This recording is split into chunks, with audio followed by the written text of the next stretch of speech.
to RB&D Reviews. Today we're going to be reviewing Wrath of the Titans. It's a sequel to the 2010 Clash of the Titans. It stars Sam Worthington as Perseus, the demigod, and it also stars Liam Neeson as his godly father, Zeus. And over here on my left is Dave. And on my right is Rob. Yeah, so pretty much in a nutshell with the plot of Wrath of the Titans, Perseus, he's half god, half human, and his father Zeus is kidnapped by his brother Hades, played by Ralph Fiennes, and basically Perseus, as well as the son of Poseidon and Queen Andromeda, decide to go out and try to save. Personally, with this movie, I think this was a very good-looking movie. It had good costumes and it had good special effects. I agree. But to me, this movie lacked substance. To me, like no emotional connection. Yeah, it lacked a lot of substance. It played good on like the mythology. It stuck to the actual story of mythology. But this was kind of just like an idea that they had to make this sequel, I think. Yeah. Yeah, I agree with you. To me, this movie felt more like a cash-in, because what I liked about the first movie was, I felt an emotional character connection to the characters. Here, I just feel like I was a spectator watching them, and it felt like this time they were going through the motions.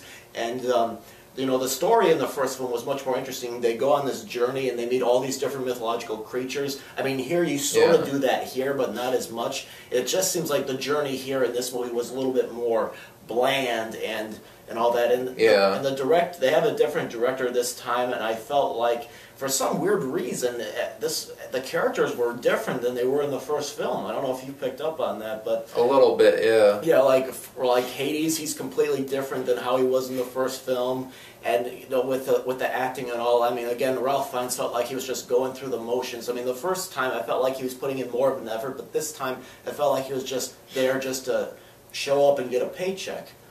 Yeah, like one thing I noticed with Hades was, I mean, he's supposed to be like mad at his brother and everything, but it's like a lot of times, I mean, he's got that other guy that's like beating on his brother and whatnot, and he's like standing there and it looks like he's like sad and everything and like remorseful, and he's not even like being like wicked and everything like Hades was supposed to be like in the books. Yeah, and he keeps telling. I think that's Zeus's godly son. I think that's what it was. He keeps telling him, stop, don't hit him anymore, and all this other stuff. I mean, to me, the movie was just not really that great. I just felt like a lack of emotional connection with these characters. Like, I felt like I was just staring there, watching the movie as a spectator. I didn't care. I didn't feel involved, with this.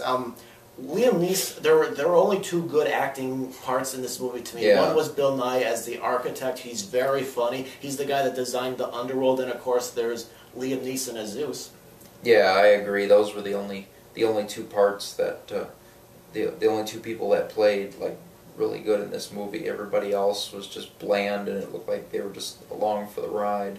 Really, yeah. I was surprised to see the golden owl machine in this one, though, in the architect's house. I wasn't expecting that again. Yeah, because basically it was used in the old version, but in these two newer ones, it's like it's just there and it doesn't add anything except maybe to get the old fans, happy or something. Yeah, like there's like no animation to it at all. It really didn't even move or say anything in this one. I think it moved for like maybe a second in the first one.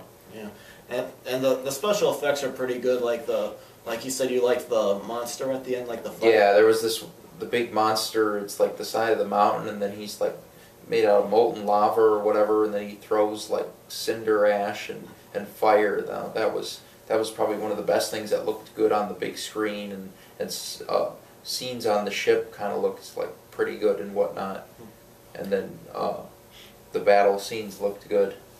Yeah. I agree with you. This is a good-looking movie, like we said. But to me, this movie lacks, something to root for the characters for. I mean, I kind of found the movie a little bit boring. There were a couple times I almost fell asleep during it. There were times I had to struggle in the middle of the movie to stay awake. Yeah, that happened with me also. Yeah, the middle of it when they would just talk and everything. I didn't really like.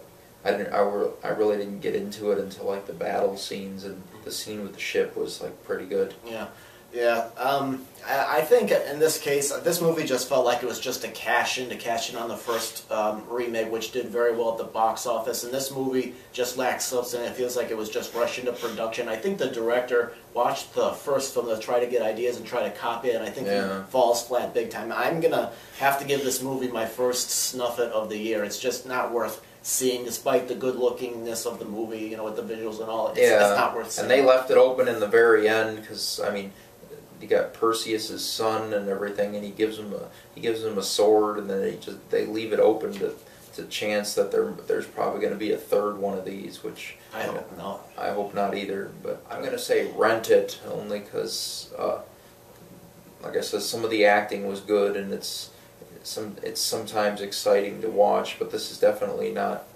worth seeing in theaters.